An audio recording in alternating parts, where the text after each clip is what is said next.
Mummy जी इस समय हनुमान चालीसा पढ़ रही हैं। बाई पैप लगा रखा है क्योंकि वो ज़रूरी है। कार्बन डाइऑक्साइड भर जाती है लंग्स में, जो प्रॉब्लम करती है, अनकॉन्शियस हो जाती हैं, अजीब सी बातें करती हैं। इस वजह से कम से कम इससे 7-8 घंटे हमें लगाना ही है। रात को लगाते हैं, दिन में भी लगाते हैं। दिन में जब मैं ही बहुत परेशान कर रखा था, खींच रही थी इसे, ज़बरदस्ती लोग हाथ पकड़े हुए थे।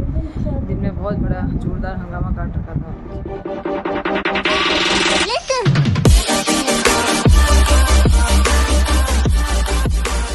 फ्रेंड्स, मैं आपकी दोस्त दीपिका उत्तराखंड से। कैसे हैं आप सब? आई होप अच्छे होंगे। रात का समय है, लगभग 10 सवा 10 हो गए हैं। मम्मी जी बहुत लेट कर देती हैं सोने में और नींद की गोली भी दे रहे हैं, डॉक्टर ने ही लिखी है। उसके बाद भी मम्मी जी ठीक से सोती नहीं है। इस समय बेड को ऊंचा कर रखा है, इसी वजह से हमने यार पेशेंट बेड मंगवाया, क्योंकि तखत या और बेडों में हम इन्हें ऊपर नहीं कर सकते। इसमें हम आराम से ऊपर कर सकते हैं, टेक लगा सकते हैं। सबसे मेन परेशानी बेड सूट की है, जो उन्हें बहुत प्रॉब्लम कर रही है।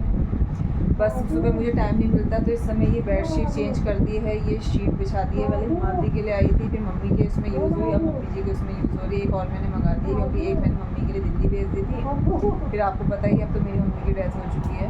नहीं नहीं नहीं नहीं नहीं, ये देखिए ये देखिए ये देखिए, खींच रही है। 1 मिनट रुकिएगा, बात करते हैं। मम्मी जी बाई पैप लेना नहीं चाहती हैं, लेकिन उन्हें ज़बरदस्ती देना पड़ता है, क्योंकि डॉक्टर ने कह रखा है नेबुलाइज भी ज़रूर करना है और बाई पैप भी ज़रूर देना है। बल्कि इन्होंने आज क्या करा, इस बाई पैप को इस तरीके से निकाला कि ये 2 हिस्सों में बढ़ गया, यानी कि तोड़ दिया। फिर मेरे हस्बैंड आज नया बाई पैप लेकर के आए हैं।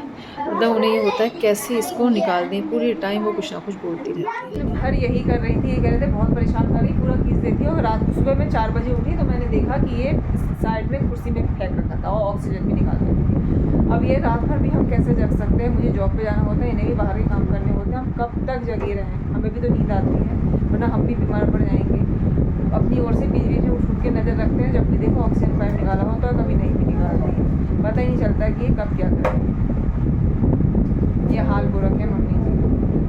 खाना तो ठीक ही खाया है, 2 रोटी और सब्ज़ी खाई इस समय। और दिन में ड्राई फ्रूट पीस दिए हैं, उसका वाला मिल्क खिला रहे हैं, अंडा खिला रहे हैं। और हाई प्रोटीन ही दे रहे हैं, कि जो ज़्यादा से ज़्यादा प्रोटीन दे सकें, जिससे कि मम्मी जी की जो मैं शरीर में प्रोटीन की कमी है वो दूर हो सके। मेन यही कह रखा है डॉक्टर ने, खूब प्रोटीन वाली चीज़ें दीजिए और खूब पानी पिलाइए, जिससे कि किडनी में कोई प्रॉब्लम ना हो। क्योंकि टीबी की जो दवाइयाँ होती हैं वो मोस्टली किडनी और लीवर को इफ़ेक्ट करती हैं। तो इन दोनों को सही करने के लिए बहुत ज़्यादा हमें पानी का भी प्रयोग करना है, इन्हें बहुत पिलाना। ये देखिए खाल फिर से मम्मी जी की इस तरीके से निकलने लगी है। यहाँ गर्दन में भी काफ़ी निकल रही है, बार बार निकल रही है, बार बार आ रही है। बस यही क्रम चल रहा है मम्मी जी का। और ऐसी पैर में भी ऐसी हो रहा है। ये देखिए किस टाइप के इस समय उनके पैर हो रहे हैं।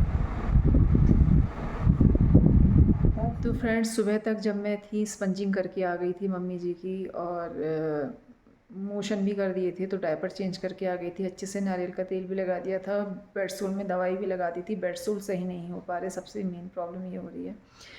और बुखार बहुत तेज़ था, इतना तेज़ बुखार था, रहा होगा उन्हें रात में, कि उनका जो गाउन था और बेडशीट थी बिल्कुल ऐसे गीली हो रही थी जैसे कि बेड में पानी डाल दिया गया हो। तो बेडशीट, जबकि मैंने रात को ही चेंज करी थी, तो बेडशीट चेंज करी, गाउन तो चेंज करना ही था क्योंकि स्पंजिंग करी थी।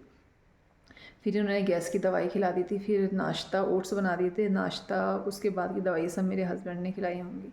बल्कि मेरे हस्बैंड को बहुत ज़्यादा करना पड़ रहा है काम। मेरी जो ससुर में उतनी ताकत नहीं है, जेठ जी भी करते हैं उतना नहीं करते, और मैं यहाँ आ जाती तो वो बहुत परेशान हो गए, उनकी भी बॉडी पेन होने लगा है, नींद पूरी नहीं हो पा रही है, और वो मतलब पसड़ से हो गए हैं। एक भी लोड पड़ता है ना, बड़ी परेशानी हो जाती है, चिड़चिड़े से भी हो जाते हैं, इसलिए चिड़चिड़े भी हो रहे हैं। घर में एक बंदा बीमार होता है तो पूरा घर बीमार हो जाता है। सबको मतलब चिड़चिड़ाहट होना, आपसी तनाव, ये सब बहुत बढ़ जाते हैं। तो आज तो मम्मी जी काफ़ी ढीली सी हो रही थी, बिल्कुल शरीर छोड़ जैसा रखा था। जितने 2 दिन थोड़ा सही लगा, खाना ठीक से गया, तो आज उतनी ही प्रॉब्लम हो रही थी। बुखार की वजह से थी, फिर बुखार की दवाई दे दी थी, शायद अब मे भी उतर गया होगा तो उतना परेशान नहीं करा होगा, मुझे पता भी नहीं है। अब जब मैं घर जाऊँगी तब मुझे पता चलेगा कि मम्मी जी की कैसी तबीयत है। बच्चों को होमवर्क करा रही हूँ, कल बच्चों की पीटीएम है, तो इसलिए बच्चों की छुट्टी है, मैं तो नहीं जा पाऊँगी। और मम्मी जी की तबीयत इतनी ख़राब है कि ये भी नहीं जा पाएंगे, तो कल बच्चों की छुट्टी ही मानते हैं। परसों भी छुट्टी है, बस एग्ज़ाम की तैयारी कराती हूँ। 9 से इन दोनों के, हिमाद्री के 14 से हैं और इसके 9 से पेपर स्टार्ट हैं, तो पढ़ाई कराएंगे तभी ढंग से पढ़ाई होगी। तो बस इस समय इनका होमवर्क चल रहा है, इसका मैथ और हिमाद्री पार्ट ऑफ स्पीच तैयार कर रही है।